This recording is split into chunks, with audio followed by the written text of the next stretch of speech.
Doubt అడగాలంటేనే భయం. ఒక చిన్న డౌట్ అడిగినందుకు ఒక విద్యార్థి తన కలలనే పాతిపెట్టుకోవడం మీరు ఎప్పుడైనా చూశారా? నేను చూశాను. ఎందుకంటే ఆ విద్యార్థిని నేనే. గురువు గారికి నా ముఖం మీకు గుర్తుండకపోవచ్చు, ఎందుకంటే మీరు గుర్తుపెట్టుకునే విద్యార్థుల్లో నేను లేను. ఫ్లెక్సీల్లో కనిపించే రాణిని కాదు, ప్రతి పరీక్షలో టాప్ వచ్చే సునీల్ని కాదు. నేను 4వ బెంచ్లో కూర్చుని డౌట్ వచ్చినా చెయ్యి ఎత్తడానికి భయపడిన ఒక సాధారణ విద్యార్థిని. రాణి అడిగితే మీరు నవ్వుతూ సమాధానం చెప్పేవారు, కానీ నేను అడిగితే నీకు ఇది కూడా తెలియదా అని కోపంగా అన్నారు. ఆ ఒక్క మాటతో నా ప్రశ్నను కాదు సార్, నా ధైర్యాన్నే చంపేశారు. ఆ రోజు నుంచి నాకు డౌట్లు రావడం ఆగలేదు, కానీ డౌట్లు అడగడం మానేశాను. మీ బెత్తం నా చేతులపై పడింది, కానీ మీ మాటలు నా మనసుపై పడ్డాయి. ఆ గాయం ఎప్పటికీ మానలేదు సార్. ప్రతి పరీక్షల్లో క్వశ్చన్ పేపర్ ముందు ఉండేది, కానీ నా కళ్ళ ముందు మాత్రం మీ కోపమే కనిపించేది. సార్, మీరు ఎప్పుడైనా 4వ బెంచ్ వైపు చూసారా? ఫస్ట్ బెంచ్లో ర్యాంకులు కనిపించాయి, లాస్ట్ బెంచ్లో అల్లరి కనిపించింది, కానీ మధ్యలో కూర్చున్న మా కళలు మాత్రం ఎవరికీ కనిపించలేదు సార్.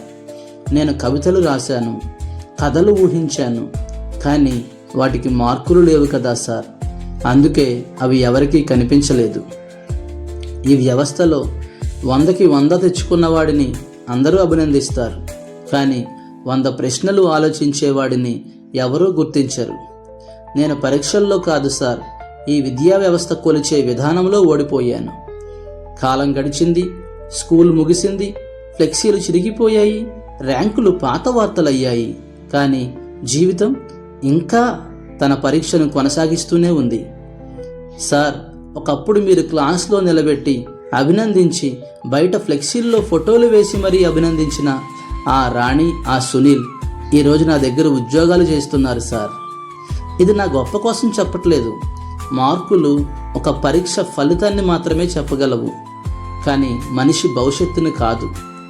ఈ మార్కుల రేసులో కొందరు ర్యాంకులు కోల్పోతున్నారు, కొందరు తమ జీవితాలనే కోల్పోతున్నారు. అందుకే నా ప్రశ్న, ఒక విద్యార్థి విలువను మార్కులతోనే కొలిచే ఈ భారతీయ విద్యా వ్యవస్థను ఎవరు మారుస్తారు? ఉపాధ్యాయుల, తల్లిదండ్రుల, అధికారుల, రాజకీయ నాయకుల, లేక మౌనంగా చూస్తున్న మీరందరా? మార్చలేక, మౌనంగా ఉండలేక ప్రశ్నిస్తున్న ఓ అసమర్థుడు. ఫస్ట్ బెంచ్లో ర్యాంకులు పుడతాయి, లాస్ట్ బెంచ్లో తిరుగుబాట్లు పుడతాయి, కానీ 4వ బెంచ్లో గుర్తించబడని కళలు ఉంటాయి సార్. ఒక్కసారి 4వ బెంచ్ వైపు చూడండి. అక్కడ కూర్చున్నది ఒక విద్యార్థి కాదు, ఇంకా అవకాశం రాని ఓ కళ.